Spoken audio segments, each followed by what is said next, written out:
Way up in the remote, frozen north of Canada, there's a place called Anjikuni Lake. Now, for almost a century, that name has been linked to one of the most bone-chilling mysteries in North American history. But what if the real mystery isn't what happened to the people, but how we all came to believe the story in the first place? Okay, so this is how the legend always starts. You've got this lone fur trapper, Joe LaBelle, making his way through the brutal November cold. He's approaching a village he knows well, expecting the usual sounds of life.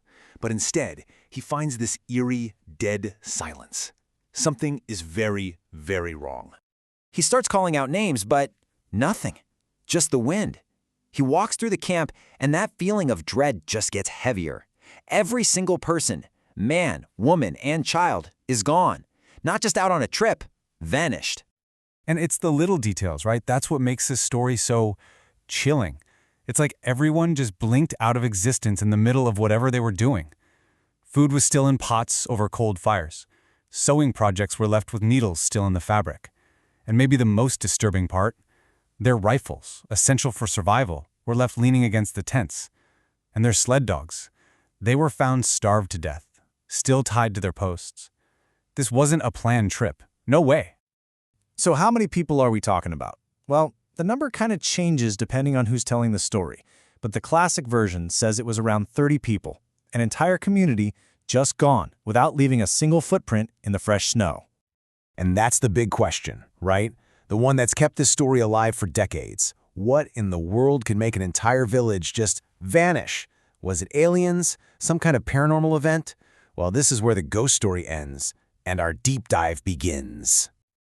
Okay, so to really get to the bottom of this, we've got to do more than just look at the spooky details. We need to follow the story itself. We have to trace its journey from a single local news report to a global phenomenon. You can actually map this thing out. It all kicks off with one newspaper article back in 1930. Then the story kind of goes dormant for almost 30 years, until it gets a huge boost from a popular book about weird stuff. From there, it just explodes.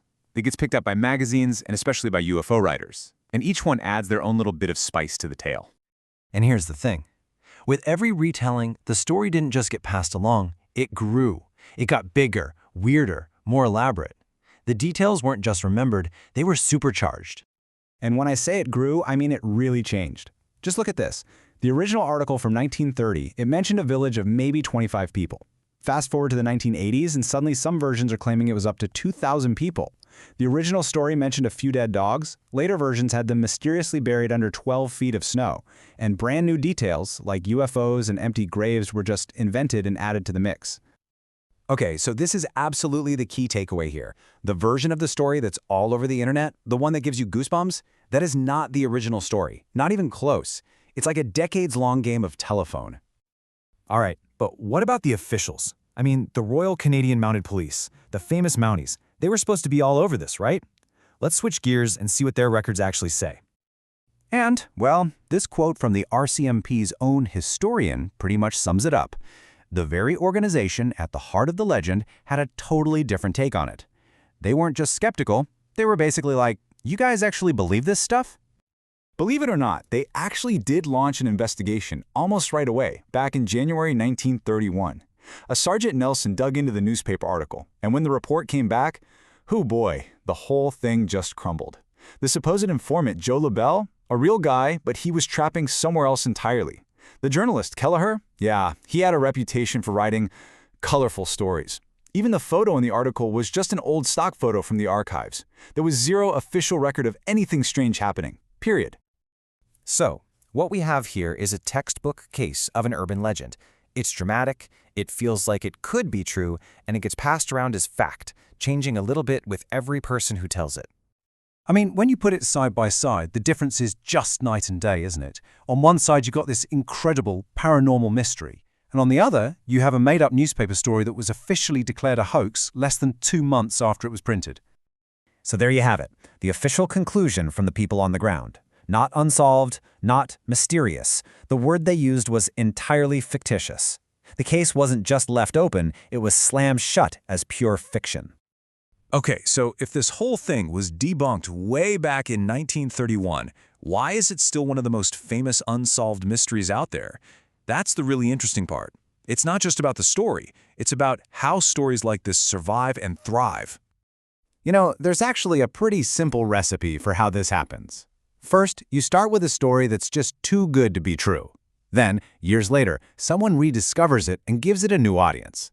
After that, people start adding their own exciting details to make it even better.